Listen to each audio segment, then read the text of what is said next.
Hey everyone, this is Shepard from TeamworkCast.com, here with more demonstration videos.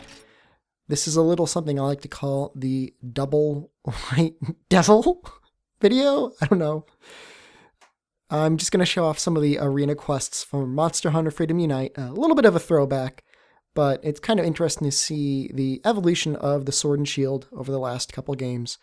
Not that it'll be too exceedingly different. I guess the biggest thing that you'll notice is there's no shield bashing. Not that I do a whole heck of a lot of shield bashing in Ultimate anyways. You typically won't do much shield bashing unless you've got some sort of team or something and nobody else is KOing. Otherwise you probably won't end up using it too much. But in any case, this is still a pretty decent weapon. I think it was really underutilized in Freedom Unite, as well as Try, as well as Portable Third, as well as probably Ultimate. But it's still a perfectly good weapon, as long as you're really skillful at getting out combos effectively and hopefully accurately, then it's just as powerful as any other weapon type. The cool thing about it is, of course, though, is that you can always use items while the weapon is still out. So I don't necessarily think I'm going to be doing that all that much, but certainly against monsters that were weak against sonic bombs or flash bombs, or times that you have to bring out weapons really, really quickly, it's very effective. And you'll notice that conveniently, the damage of one large barrel bomb plus, or in this case a slow ply large barrel bomb, or two large barrel bombs as well is enough to trip this Kezu every single time. Easy free hits. And with him, you just need to be like super deliberate, because if you get greedy at all, you are going to get hit by a shock attack. It will happen. It will probably happen to me again.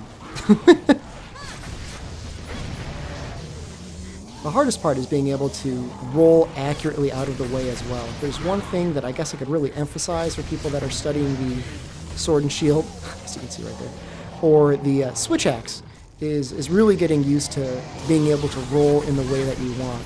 You're not committed to just rolling forward. You can, of course, roll left or right, which makes a big difference, especially depending on where you are in relation to the monster.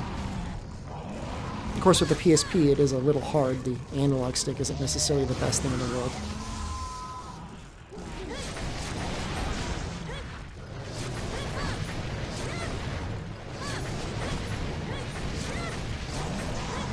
I'm just going to try and get a couple hits off on the head, and it's exceedingly fast. And again, that's because this is an arena quest. They have reduced life. You've got pretty decent equipment, and the equivalent of two large barrel bomb pluses is quite a bit of a damage in low rank in Freedom Unite. As well as in Ultimate.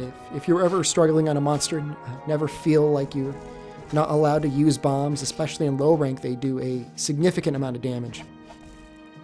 Once you start getting into high rank and G rank and things like that, you need to start really dropping a lot of bombs for them to be useful, though. One round of sleep bombs never hurt anyone, though. Especially if you can get 8 large barrel bomb pluses at once on anything. That's a break. Get yourself a stew. So here's the second of the white devils, the Blaganga.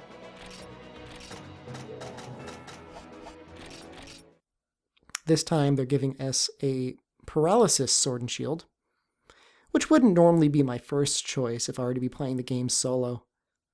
While there are some monsters that are fairly weak to paralysis, generally speaking, you don't really get enough hits off in a single player to make it worthwhile.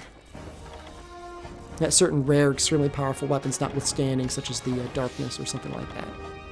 That's worth it. I'm going to try a remotely similar strategy, although the Laganga really doesn't stand still long enough to get any serious bombs off. So I'm going to wait until I actually get the paralysis off before I drop this large barrel bomb on him.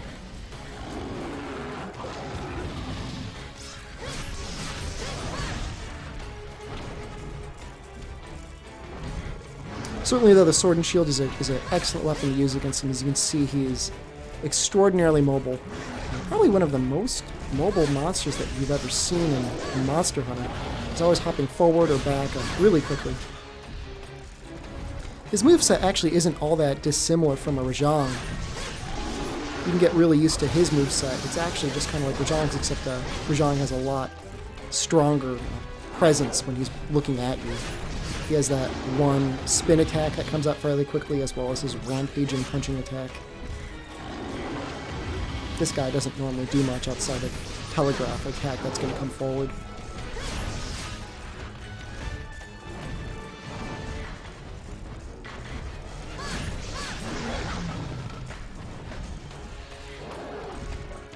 It's also kind of interesting to see how status effects weapon work. Essentially, the amount of status effect that a weapon applies, I believe, also somewhat corresponds to the chance that you have of actually inflicting that attack, that status attack on each hit. So, say for instance you had 500 paralysis. That's essentially a 50-point infliction of paralysis each time an effect goes off. It's actually a 50% chance that will go off as well. So status effects is really something that snowballs rather quickly in Monster Hunter. The more you have, the more likely you are to inflict it, and the more consistent you're able to inflict it as well. Don't ask me where I read that. I read that a long time ago. It may no longer be relevant, but it seems to be the case.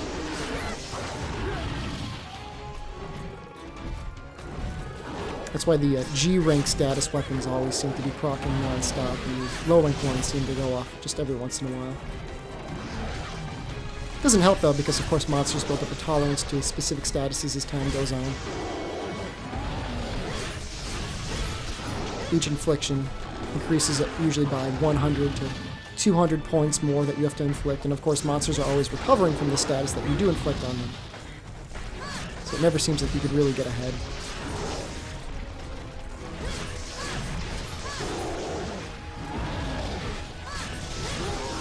Oh, and so just right when I was planning to do another parabomb, he got away from me. I wouldn't typically recommend parabombing as a consistent strategy either. If you're going to be using paralysis to bomb monsters, you may as well be using sleep. Only because you get a little bonus whenever the sleep goes off. In any case, hope you enjoyed this little 2-for-1 special. We're about 1 week away from the release of Trolltimate. I am very excited. So again, stay tuned for the rest of this week. Should be releasing more videos then. Enjoy.